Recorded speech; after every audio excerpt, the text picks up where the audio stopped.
नमस्कार। कार्यक्रम खबर एक्सप्रेसको आजको श्रृङ्खलामा हार्दिक स्वागत गर्दछु। म रामचन्द्र खड्का। दर्शकहरू, आज हामी देशको समग्र अर्थतन्त्रको विषय, वित्तीय क्षेत्रको विषय र बैंकिङ क्षेत्रको विषयमा केन्द्रित रहेर कुराकानी गर्नेछौँ।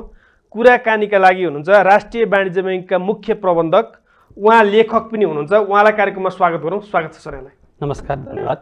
के छ, आराम हुनुहुन्छ? ठिक छ। यो देशको समग्र अर्थतन्त्रको विषयलाई चाहिँ यहाँले कसरी हेरिराख्नु भएको छ हैन? यहाँले अर्थतन्त्रको विषयमा धेरै लेखहरू पनि लेख्नुहुन्छ। कसरी हेर्नु भएको छ अहिलेको अवस्थालाई यहाँले? अहिलेको अर्थतन्त्रको अवस्था हामीले हेर्दाखेरि मुख्य रूपमा अर्थतन्त्रका चारवटा आयामहरूबाट हेर्नुपर्छ भन्ने मलाई लाग्छ।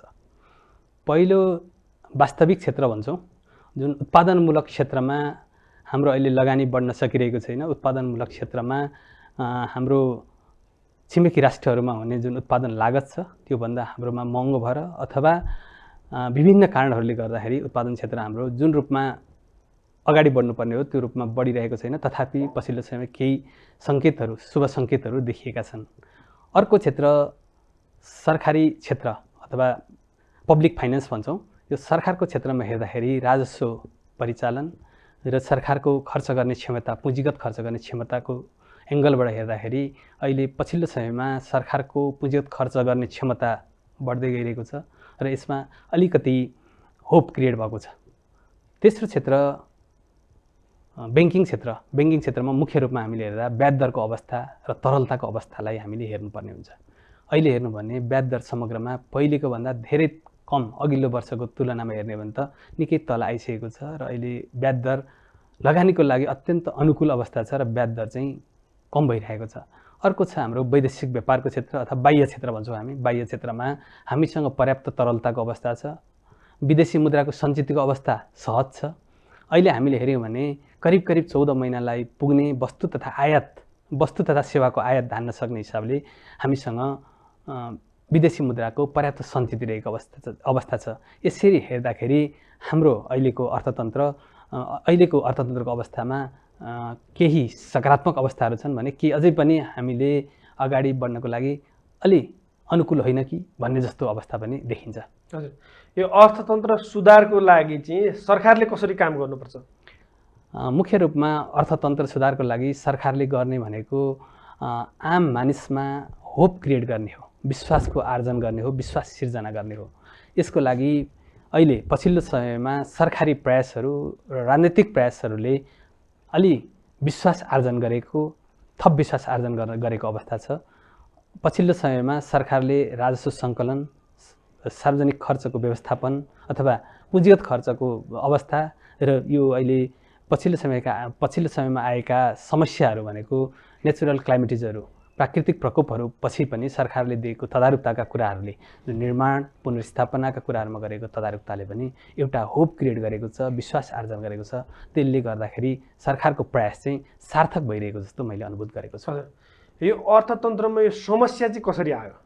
अर्थतन्त्रमा समस्याहरू आजको भोलि अथवा हिजोको आज आइरहेका पनि होइनन्। केही हाम्रो संरचनागत समस्याहरू पनि छन्। त्यसको चाहिँ अगाडिदेखि क्युमुलेटिभ हुँदै आएको अवस्था पनि हो र अर्थतन्त्रको समस्या आउने कुराहरू एउटै कुराले मात्रै पनि हुँदैन, धेरै पक्षहरू जोडिएका हुन्छन्। अहिले पछिल्लो समयमा यहाँले भन्नुभयो भने हाम्रो अर्थतन्त्रमा मागको सिर्जना हुन नसकेको कारणले गर्ने समस्या आएको हो जस्तो देखिन्छ। जताततै भनौँ न, ब्याङ्किङ सेक्टरमा माग नहुने, उपभोक्ताले उपभोग्य वस्तुहरूको माग नगर्ने, होइन, लगानीकर्ताहरूले लगानीको लागि ब्याङ्किङ सेक्टरहरूसँग अथवा अन्य सेक्टरमा माग नगर्ने, एउटा यो अहिले डिमान्डको भन्छौँ हामी, एग्रिगेट डिमान्ड भन्छ, समग्र मागको अवस्था कमजोर रहेको कारणले पनि अर्थतन्त्रमा समस्या आएको जस्तो देखिन्छ। अर्कोतर्फ हेर्नुभयो भने हाम्रा संस्थागत क्षमताहरू पनि पर्याप्त रूपमा सबल हुन सकेन। त्यो संस्थागत क्षमता अभिवृद्धि हुन सकेन र त्यो चाहिँ संस्थागत क्षमता कमजोर भयो भने पनि माग सिर्जना हुन सक्दैन अथवा अर्थतन्त्रमा समस्याहरू देखिन्छ। त्यसै गरी आम मानिसमा अथवा आम लगानीकर्तामा, आम जनतामा, आम उपभोक्तामा विश्वासको अभाव भयो अथवा विभिन्न ठाउँमा विश्वास कमी भयो। यसलाई चाहिँ तपाईँको ट्रस्ट डिफिसिट भनौँ, विश्वासको अभाव भयो भने यसले चाहिँ होप क्रिएट गर्दैन, विश्वास आर्जन गर्दैन। यो कारणले गर्दा पनि अर्थतन्त्रमा समस्याहरू देखिन्छन्। अर्को कुरा, हाम्रो इकोनोमीमा हाई ट्रान्जेक्सन कस्ट हुन्छ। अर्थतन्त्रमा कारोबारको लागत हुन्छ, मूल्य हुन्छ। जस्तो कुनै वस्तुलाई एक ठाउँबाट अर्को ठाउँमा लानको लागि यातायात खर्चमा वृद्धि भयो मानौँ, ब्याङ्कको ब्याज दर बढी भयो, अब करहरूको मात्रा बढी भयो, यस्तो कारणहरूले पनि अर्थतन्त्रमा समस्याहरू निम्ति आउँछ। त्यसै गरी श्रमिकको अभाव अथवा श्रमिकमा प्रोडक्टिभिटीको अभाव, दक्ष श्रमिकको अभाव, यस्तो कारणहरूले पनि अर्थतन्त्रमा समस्याहरू आउँछन्। र अहिलेको समस्याहरू यिनै कुराहरूको केही हदसम्मको जुन क्युमुलेटिभ रूपमा आएका कुराहरूको जोड हो जस्तो लाग्छ र यसमा केही सुधारहरू भइरहँदै गएको अवस्था त तपाईँ हामीले देखि नै रहेका छौँ। यो विदेशी ऋण चाहिँ देशलाई थप्पेको थप्पै छ होइन, यसलाई चाहिँ यहाँले कसरी हेर्नुभएको छ? होइन, हामीले यसलाई चाहिँ अन्तर्राष्ट्रिय प्र्याक्टिस र अरू देशको अर्थतन्त्र र हाम्रो अर्थतन्त्रको अवस्था हेरेर यसलाई विदेशी ऋणको कुरालाई कुन हदसम्म अनुकूल हो, कुन हदसम्म होइन भन्ने पनि हेरिन्छ। हाम्रोमा हेर्ने हो भने अहिले हामीले के गरिरहेछौँ भने टोटल देशको कुल ग्राहस्थ उत्पादनको कति प्रतिशतसम्म हामीले लिने हो त्यो कुरा एउटा पक्षमा हुन्छ। अर्को कुरा हामीले त्यो विदेशी ऋण लिएर अथवा आन्तरिक ऋण उठाएर त्यसलाई कहाँ खर्च गरिरहेका छौँ, उत्पादनमूलक क्षेत्रमा खर्च गरिरहेका छौँ भने त्यो र त्यसले भोलि दिने प्रतिफल परियोजनामा खर्च गर्ने र त्यो परियोजना दिने प्रतिफलको अवस्था हेरेर गर्ने कुराहरू हुन्छ। र हामीले होलसेलमा अथवा एउटा विषयलाई मात्रै हेरेर विदेशी मुद्रा अथवा विदेशी ऋणको अवस्था अथवा आन्तरिक ऋणको अवस्था के कस्तो भन्ने भन्दा पनि त्यसलाई लिएर हामीले ऋण लिएर त्यसको परिचालन कहाँ गरेका छौँ र त्यसले उत्पादकत्व वृद्धिमा उत्पादनमा कसरी सहयोग गरिरहेछ भन्ने कुराबाट हेर्नुपर्छ। आजको दिनमा हामीले त्यति धेरै अत्तालिनुपर्ने विदेशी ऋण अथवा आन्तरिक ऋणको मात्रा चाहिँ सार्वजनिक ऋणको मात्रा धेरै हो भनिहाल्नुपर्ने अवस्था होइन। अहिलेको समस्या भनेको त्यसको प्रभावकारी उपयोग गर्ने हो र उत्पादनमूलक क्षेत्रमा लगानी गर्ने हो र त्यसबाट बढीभन्दा बढी प्रतिफल लिने कुरा चाहिँ महत्त्वपूर्ण हो जस्तो लाग्छ। अङ्कमा जानुभन्दा पनि हामीले त्यसको इसेन्समा जानुपर्छ भन्ने मैले चाहिँ त्यस्तो बुझेको छु। यहाँ राष्ट्रिय वाणिज्य बैङ्कको मुख्य प्रबन्धक हुनुहुन्छ होइन, वित्तीय क्षेत्रमा लामो समयदेखि काम गरिरहनु भएको छ होइन। यहाँले धेरैवटा लेखहरू पनि लेख्नुहुन्छ, विश्लेषकको रूपमा पनि चिनिन्छ यहाँलाई होइन। अहिले यो वित्तीय क्षेत्रको अवस्था चाहिँ यहाँले कसरी हेर्नुभएको छ? के छ वित्तीय क्षेत्रको अवस्था चाहिँ? अहिले वित्तीय क्षेत्रको अवस्था हेर्दाखेरि हामीले दुई तिनवटा कुरा हेर्नुपर्ने जस्तो लाग्छ। अब हाम्रो देशमा अहिले वित्तीय साक्षरताको स्तर पनि बिस्तारै अभिवृद्धि हुँदै गइरहेछ, बढिरहेको छ। अर्को वित्तीय पहुँचको कुरा गर्नुहुन्छ भने पनि वित्तीय पहुँचमा पनि अहिले प्रत्येक स्थानीय तहमा हेर्नुभयो भने ब्याङ्क तथा वित्तीय संस्थाका शाखाहरू पुगेको अवस्था छ। 11,000 भन्दा बढी वित्तीय संस्थाका शाखाहरू खुलिसकेको अवस्था छ। एकातिर वित्तीय पहुँचको अवस्था हेर्ने भने बढिरहेको छ, वित्तीय साक्षरता पनि बढिरहेको छ र अहिले सरकारी सम्पूर्ण ट्रान्जेक्सनहरू कारोबारहरू चाहिँ वित्तीय संस्थाहरू मार्फत मात्रै गर्नुपर्छ, खाताबाट मात्रै कारोबार गर्नुपर्छ भन्ने कारणले गर्दा पनि यो बढिरहेको छ एकातिर। अर्को कुरा महत्त्वपूर्ण कुरा के छ भने बचतको परिचालन गर्ने, बचत गर्ने बानी बसाउने भन्ने कुरा जुन वित्तीय साक्षरतासँग जोडिने कुराहरू छ यो पनि बढिरहेको अवस्था छ। त्यसै गरी वित्तीय पहुँच, वित्तीय साक्षरता र अब लगानीकर्ताहरू लगानी गर्न सक्ने क्षमता, ब्याङ्कको तरलताको अवस्था हेर्नु भने ब्याङ्कहरूसँग पर्याप्त तरलताको अवस्था छ। अहिले अलिकति समस्या भनेको अघि पनि उल्लेख गरे जस्तै मागको सिर्जनामा कमी हुनु, मागमा चाहिँ जुन रूपमा बढोत्तरी हुनुपर्ने थियो त्यो नहुनु चाहिँ अहिलेको समस्या हो।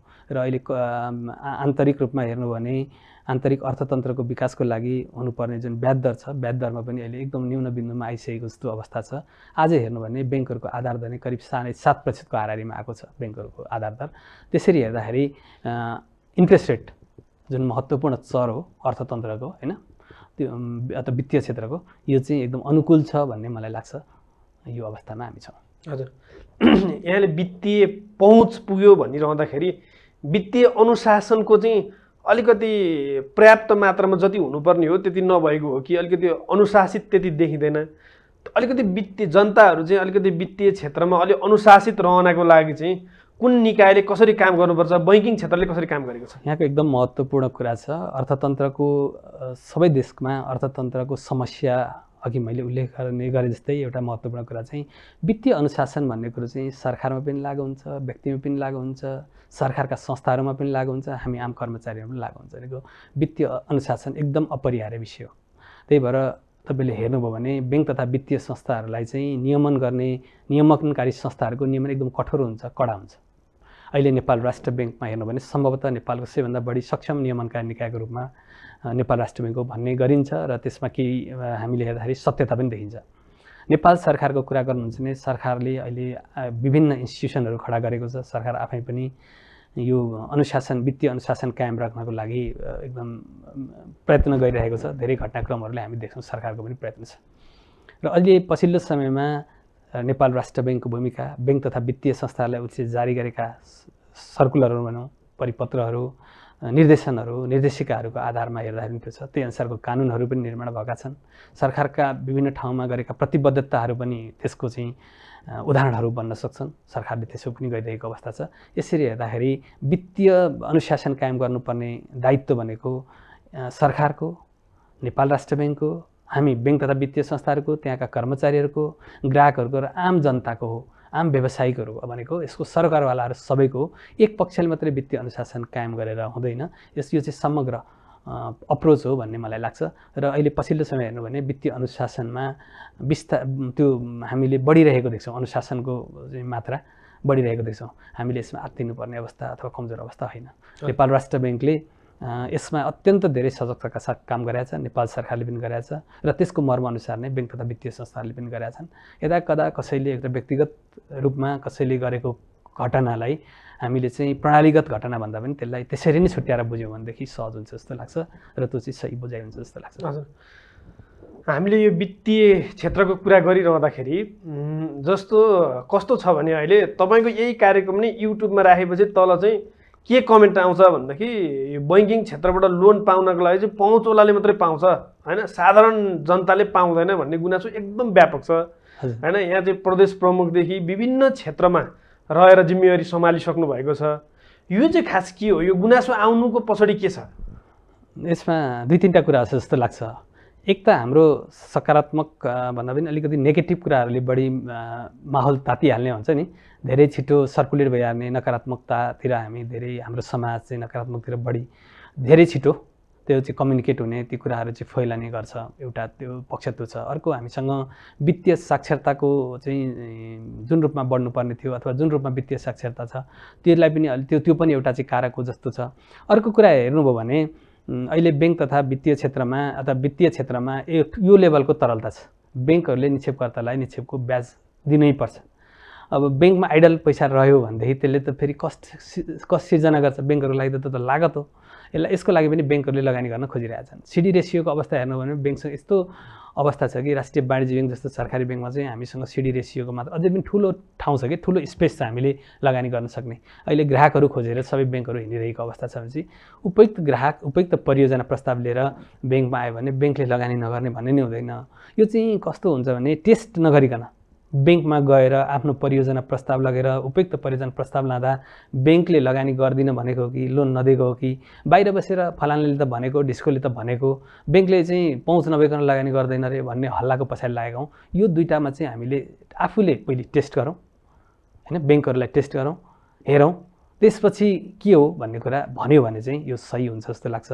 हल्लाको पछाडि अथवा ब्याङ्कमा त यस्तो छ अरे भन्ने कुरालाई सुनेर त्यही अनुसार धारणा बनाउँदा चाहिँ उपयुक्त हुँदैन जस्तो लाग्छ मलाई। हजुर, यो तरलताको कुरा छ नि सर, कहिले नभएर समस्या, कहिले धेर भएर समस्या, यसको समाधान चाहिँ कसरी हुन्छ? यो अहिले हाम्रो नेपालको पछिल्लो समयमा अलिक तरलताको अवस्था चाहिँ त्यो इकोनोमीमा एउटा साइकल हुन्छ, वित्तीय प्रणालीमा पनि हुन्छ। अब कहिले अलिकति तरलता बढी हुने त कहिले तरलता अफ हुने यो प्रक्रिया हो। तर हाम्रोमा के हो भने यो छोटो छोटो समयमा यस्तो अवस्था आएको कारणले पनि यो प्रश्नहरू उठेका छन्। अहिले नेपाल राष्ट्र ब्याङ्कले जुन नीतिहरू जारी गरेको छ, नियमनकारी निकाय हो, उसले गरेको र नेपाल सरकारका प्रयत्नहरूले गर्दा बिस्तारै यो पनि सुधार हुँदै जान्छ र यो तरलताको छोटो छोटो समयमा तरलतामा उतार चढावलाई चाहिँ अब यो प्रणालीगत समस्या भन्दा पनि अब यसलाई बिस्तारै यो प्रणालीले नै व्यवस्थित गर्दै जाने नेपाल राष्ट्र ब्याङ्कले विभिन्न उपकरणहरू जारी गर्ने गर्छ। नेपाल राष्ट्र ब्याङ्कको नीति निर्देशन, मोनिटरी पोलिसी लगायतका कुराहरू र नेपाल सरकारको यो वित्तीय क्षेत्रमा लिएका नीतिहरूले पनि, फिस्कल पोलिसीले पनि यसलाई प्रभाव पार्ने हुन्छ। बिस्तारै यसमा चाहिँ सुधार हुँदै जान्छ र एउटा स्टेबल हुन्छ भन्ने लाग्छ मलाई। हजुर, बैङ्कहरूमा हेर्दाखेरि के देखिन्छ भने उत्पादनमूलक क्षेत्रमा भन्दा पनि जस्तो गाडीहरूमा होइन, वाणिज्य ब्याङ्ककै कुरा गर्ने भने गाडी किन्नलाई कर्जा एकदम सस्तो छ होइन। यो चाहिँ किन यसरी उत्पादनमूलक क्षेत्रमा चाहिँ किन बढी प्रोत्साहन नगरेको बैङ्कहरूले? यसमा दुई तरिकाले हेर्नुपर्ने जस्तो लाग्छ। अब नेपाल राष्ट्र ब्याङ्कले नेपालमा निर्देशित कर्जा भन्छौँ हामी, डाइरेक्टिभ लेन्डिङ भनेर विभिन्न क्षेत्रमा कर्जा लगानी गर्नुपर्ने, यति प्रतिशत कर्जा लगानुपर्ने भन्ने बाध्यकारी व्यवस्था छ। उदाहरणको रूपमा 2084मा पुग्दाखेरि हामीले अहिले पनि तोकेको छ 11%, 12% भन्दै विभिन्न प्रतिशत निर्धारणै गरेको छ। 2084मा पुग्दाखेरि हाम्रो सम्पूर्ण लगानीको 45% आउटस्ट्यान्डिङकै, होइन, त्यो बेलाको ओएस भन्छौँ हामी, आउटस्ट्यान्डिङकै 45% निर्देशित क्षेत्रमा कर्जा लगानी गर्नुपर्ने अवस्था। जस्तो उदाहरणको रूपमा कृषिमा 15% पुर्याउनु पर्ने, ऊर्जामा 10% पुर्याउनु पर्ने, साना मझौला खालका 1 करोडभन्दा मुनिका कर्जामा 15% पुर्याउनु पर्ने, त्यसै गरी विपन्न वर्गमा 5% पुर्याउनु पर्ने भन्ने राष्ट्र ब्याङ्कको निर्देशन छ। र त्यसमा के पनि भने हुन्छ भने यो क्षेत्रमा ब्याज दरमा premium, base rate plus premium भन्छौँ हामी, कर्जाको लागत अथवा ब्याज यहाँले बुझ्दाखेरि ब्याज दर भनेर बुझ्नुभयो भने चाहिँ कर्जाको ब्याज दर, त्यो चाहिँ राष्ट्र ब्याङ्कले यसरी उत्पादनमूलक क्षेत्रमा यी क्षेत्रमा तिमीहरूले आधार दरमा 2% भन्दा बढी लिन पाउँदैनौ भनेको छ। जस्तै कृषि कर्जामा, यो साना कर्जामा, विपन्न वर्ग कर्जामा, होइन, विभिन्न क्षेत्रमा चाहिँ तिमीहरूले ब्याङ्कहरूले लगानी गर्दा ब्याज दरलाई यो बिन्दुभन्दा माथि नलगा है भन्ने खालको निर्देशन दिएको हुन्छ। एकातिर त्यो अवस्था छ। अर्कोतिर यहाँले भने जस्तो उत्पादनमूलक क्षेत्र, त्यो भएपछि चाहिँ उत्पादनमूलक क्षेत्रमा राष्ट्र ब्याङ्कले लगानी गर्नुपर्छ, यति लगानी गरेन भने कारबाही हुन्छ भनेर राष्ट्र ब्याङ्कले कारबाही पनि गरिरहेको हुन्छ र राष्ट्र ब्याङ्कले त्यो व्यवस्था गरेको छ। यो एकदम महत्त्वपूर्ण कुरा हो। र उत्पादनमूलक क्षेत्रमा ब्याङ्कहरू लगानी गरिरहेछन्, किनभने राष्ट्र ब्याङ्कले तोकेको प्रतिशत पुगेन भने त भोलि कारबाही हुन्छ ब्याङ्कहरूलाई। त्यो कारबाहीबाट बच्न र त्यो हो पनि ब्याङ्कहरूको दिगो आम्दानीको स्रोत र दिगो वित्तीय क्षेत्रको विकासको लागि पनि यो उत्पादनमूलक क्षेत्रमा ब्याङ्कहरूले लगानी गर्नुपर्छ र लगानी गरिरहेको छ। त्यो राष्ट्र ब्याङ्कको निर्देशन र ब्याङ्कको रियलाइजेसन कारणले पनि लगानी भइरहेछ। अर्को कुरो यहाँले भन्नुभयो गाडीहरूमा चाहिँ ब्याज दर कम छ, उत्पादनमूलक क्षेत्रमा बढी छ भन्दाखेरि केही प्रोडक्टहरूमा ब्याङ्कहरूले चाहिँ कसरी इन्ट्रेस्ट रेट निर्धारण गर्छ भने आफ्नो बेस रेट छ, बेस रेटमा प्रिमियम थप्छ। प्रिमियमलाई चाहिँ रिस्क प्रिमियम भनेर पनि बुझ्दा हुन्छ। जोखिमको मात्राको आधारमा पनि ब्याङ्कले प्रिमियम निर्धारण गरेको हुन्छ। तर त्यसरी प्रिमियम निर्धारण गर्दा पनि आजको दिनमा यहाँले ब्याङ्कहरूको प्रिमियम हेर्नु भने त्यो लेभलको हाई प्रिमियमहरू लगाएको हुँदैन। कम्पिटिसनको अवस्था छ, एकदमै करिब पूर्ण प्रतिस्पर्धाको बजारको अवस्था जस्तो वित्तीय क्षेत्रमा प्रतिस्पर्धा भएको कारणले पनि त्यो खालको ब्याज दरमा धेरै ठुलो त्यो डिफरेन्स चाहिँ छैन। आज गाडीहरूमा भन्नुभयो भने गाडीहरूमा चाहिँ हाम्रो कस्तो हुन्छ भने ब्याङ्कको आफ्नो लागत कति पर्छ, त्यसमा प्रोसेसिङ गर्न लाग्ने समय, होइन, ब्याङ्कको त स्रोत हुन्छ नि त, कर्मचारी खर्च, अरू कुराहरू हुन्छ, होइन, त्यसको मोनिटरिङ, फलोअप जस्ता कुराहरूमा हुने कस्टहरू हुन्छ। ती कुराहरूले हेर्दाखेरि गाडी कर्जाहरू चाहिँ हाम्रो एकदम सजिलो प्रोडक्ट हुन्छ, जहाँ सजिलो प्रोडक्ट हुन्छ, इजिली लगानी गर्न सकिन्छ, त्यसको चाहिँ भोलि डिफल्टको रिस्क कम हुन्छ। यस्तो क्षेत्रहरू चाहिँ ब्याङ्कले न्यूनतम रूपमा आफ्नो प्रिमियम जोडेको हुन्छ। जोखिम चाहिँ त्यसमा कम छ, आफ्नो अपरेसनल एक्टिभिटिजहरूमा लाग्ने कस्ट कम छ भने स्वाभाविक रूपमा त्यस्तो प्रोडक्टहरूमा चाहिँ ब्याङ्कहरूले कम ब्याज दर लगाएको हुन्छ। र त्यसमा पनि के हुन्छ भने राष्ट्र ब्याङ्कले 4% भन्दा बढी स्प्रेड लिनु हुँदैन भन्दै छ। त्यो स्प्रेड भनेको चाहिँ कर्जामा लिने ब्याज दर र डिपोजिटमा लिने ब्याज दरको अन्तर हो। त्यो अन्तरको कारणले पनि अहिले ब्याङ्कहरूले ठुलो मात्रामा लगानी गर्ने, जहाँ पाए त्यहीँ, होइन, ठुलो मात्रामा लगानीमा ब्याज दर निर्धारण गर्ने अवस्था छैन। यस्तो अवस्था छ। हजुर, हाम्रो देश कृषि प्रधान देश, होइन, यहाँ त वाणिज्य ब्याङ्कमा कृषि विभागको प्रमुख भएर नि काम गर्नुभयो। हजुर, होइन, यहाँ के देखिन्छ भने अब बैङ्कहरूले पनि कृषिमा राम्रो लगानी गरेको बताइराख्नुहुन्छ, तर एउटा धानको बिउ किन्न जानु पर्यो भने नेपालको पाइँदैन, कि चाइनिज हुन्छ कि इन्डियन हुन्छ, होइन। कृषिमा देश किन परिरहेको छ, यसको कारण के हुनसक्छ? यो चाहिँ अब किसानै अल्छी भएको हो कि, होइन, अब यो सम्बन्धित निकायहरूले नगरेको हो कि? यहाँलाई के लाग्छ यो चाहिँ कृषि क्षेत्रमा रहेर काम गर्नुभएकोले? यसमा दुई तिनवटा कुराहरू हेर्नुपर्छ जस्तो लाग्छ। एउटा चाहिँ अहिले यहाँले भनेको यो मल बिउ, टेक्निकल भाषाभन्दा इनपुट भनौँ न, कुनै पनि वस्तुको उत्पादनको लागि इनपुट चाहियो नि, जस्तो मल होला, बिउ होला, सिँचाइ होला, यस्तो कुराहरूमा हाम्रो अवस्था के छ भनेर एउटा हेर्नुपर्ने हुन्छ। जस्तै सिँचाइको अभावको कारणले, सिँचाइको पर्याप्त व्यवस्थाको कारण नहुँदाखेरि पनि एउटा फरक पर्ला। अहिले जलवायु परिवर्तनको कुराले गर्दाखेरि पनि केही अप्ठ्यारोहरू परेका छन्, होइन। यो दैविक प्रकोपहरूको कारणले गर्दा पनि केही अप्ठ्यारोहरू परिरहेछन्। कृषि बिमाको कुरा छ, होइन, बिमाको कुरा छ। कृषिमा अहिले अघि मैले भने जस्तै इफिसियन्सी को अभाव हुनसक्छ श्रमिकहरूमा, कृषिका श्रमिकहरूमा। परम्परागत खेती प्रणालीको कुरा हुनसक्छ, होइन। त्यसपछि बजारसम्मको पहुँच, बजारको एक्सेस, होइन। अनि जहाँ पनि यो चेन हुन्छ कि उत्पादन हुन्छ, प्रशोधन हुन्छ, भण्डारण हुन्छ, बजारीकरण हुन्छ, ती निकायहरूमा, ती आयामहरूमा त्यो जुन तरिकाले फ्लो हुनुपर्ने हो त्यहाँ समस्याहरू हुनसक्छ, होइन। यी विभिन्न कारणहरूले अनि आन्तरिक उत्पादनभन्दा बाह्य उत्पादनहरू चाहिँ सस्तो हुने, सस्तो लागतमा इम्पोर्ट गर्न सकिने, आयात गर्न सकिने, हाम्रो आन्तरिक उत्पादनको मूल्य बढी हुने यस्तो कारणहरूले पनि कृषिमा समस्याहरू देखिन्छन् हैन। उत्पादनमा समस्याहरू देखिने यो कृषि मात्रै हैन, अरू ठाउँमा पनि लागू हुन्छ र यसलाई चाहिँ अहिले धेरै ठाउँहरूमा धेरै सुधार पनि हुँदै गइरहेको छ। जस्तै कृषि बीमामा पनि अहिले पछिल्लो समयमा हामीले हेऱ्यौँ भने धेरै सुधार भइरहेछ। वित्तीय पहुँचको कुरा, कृषिमा लगानीको कुरा गर्नु भने त्यो पनि बढिरहेको छ। सरकारको ध्यान पनि पर्याप्त देखिन्छ। नेपाल राष्ट्र बैंकले पनि अघि नै मैले भने कृषि क्षेत्रमा लगानी गर्दाखेरि ब्याज दरहरू यसरी लगानी गर, यतिसम्म लगानी गर्नुपर्छ भन्ने निर्देशित गरेको छ। निर्देशित कर्जाको व्यवस्था छ। गर्दाखेरि अहिले हेर्नु न पछिल्लो समयमा कृषि क्षेत्रमा सुधार हुँदै गएको देखिन्छ। व्यावसायिक घरानाहरू अहिले व्यावसायिक कृषिको बिस्तारै वृद्धि हुँदै गइरहेछ। जुन परम्परागत अथवा निर्वाहमुखी हाम्रो खेती प्रणालीबाट बिस्तारै कमर्सियलाइज हुन्छ, व्यावसायिक खेती प्रणालीतिर जाँदैछ। यसको लागि चाहिँ उत्पादन, प्रशोधन, भण्डारण, बजारीकरण, त्योभन्दा अगाडिको कुरामा मल बिउका कुराहरूको आपूर्तिको श्रृङ्खला, यस्ता कुराहरूमा बिस्तारै सुधार हुँदै गएको छ। अहिले पछिल्लो समयमा मलको अभाव अघि हामीले सुन्थ्यौँ, अहिले बिस्तारै मलको अभावको कुराहरू घट्दै गएको। सिँचाइको कुराहरूमा पनि सरकारको पर्याप्त ध्यान गएको होइन। सिँचाइको पनि पहिलेको जस्तो सिँचाइको अवस्थामा अलिक कम कुराहरू सुन्न थालेको देखिन्छ। अहिले 3वटाले तहको सरकार भएपछि यो प्रयत्न चाहिँ अलिक बढेको होइन, अलिक प्रभावकारी भएको देखिँदैछ, सुधार हुँदै गएको देखिन्छ। हजुर, यो जुन राष्ट्र बैङ्कको निर्देशित कर्जा छ हैन, हजुर, जस्तो कृषि, ऊर्जा, यहाँले भने जस्तो विपन्न वर्ग लगायतको, यो कर्जामा चाहिँ बैङ्कहरूलाई लगानी गर्न कतिको समस्या छ हैन, समस्या यसमा कतिको आएको छ, यो कतिको उपयुक्त हो? अब यसमा चाहिँ कहिलेकाहीँ यो खुल्ला बजार अर्थतन्त्रमा निर्देशित कर्जा कार्यक्रम के हो भन्ने पनि एक हिसाबले चाहिँ प्रश्न उठ्छ। तर हाम्रो अवस्था चाहिँ के हो भने हाम्रो वित्तीय साक्षरता, वित्तीय पहुँच, अर्थतन्त्रको अवस्था होइन, लगानीका ब्याङ्कहरूको चाहिँ मनोविज्ञान, यी विभिन्न कारणहरूले गर्दाखेरि आजको दिनमा हामीले वित्तीय क्षेत्रमा निर्देशित कर्जाको प्रभावकारिता र उचितता मैले चाहिँ देख्छु, मलाई चाहिँ उपयुक्त हो जस्तो लाग्छ होइन। कुनै समयमा पुगेपछि खुल्ला बजारमा, बजारको प्रतिस्पर्धाको आधारमा होइन, लगानीका क्षेत्रहरूको कुरामा ब्याङ्कहरूलाई स्वतन्त्र छोड्ने कुरा पनि हुन सक्ला। आज हाम्रो ऊर्जाको अवस्थामा, आज नेपालमा ऊर्जामा यो लेभलको विकास हुनुमा यही कार्यक्रम हो। ब्याङ्क तथा वित्तीय संस्थाहरूको ठुलो योगदान छ भन्ने लाग्छ। अहिले कृषिमा पनि पछिल्लो समय हेर्नु भने व्यावसायिक घरानाहरू, व्यावसायिक कृषिको सम्भावना देखिएको। अब कोल्ड स्टोरहरूको हेर्नु न, उत्पादन गर्ने मात्रै होइन, भण्डारण, प्रशोधन, बजारीकरणमा निजी क्षेत्रका अब महत्त्वपूर्ण अथवा चर्चित घरानाहरू पनि प्रवेश गरिरहेको अवस्था हामीले देखिरहेका छौँ। यो चाहिँ निर्देशित कर्जा कार्यक्रमको कारणले पनि हो र यसको औचित्यता छ, यसको प्रभावकारिता छ। अझ प्रभावकारी बनाउनुपर्छ र यसमा प्रभावकारी बनाउन चाहिँ सम्पूर्ण सरकारहरूको भूमिका रहन्छ।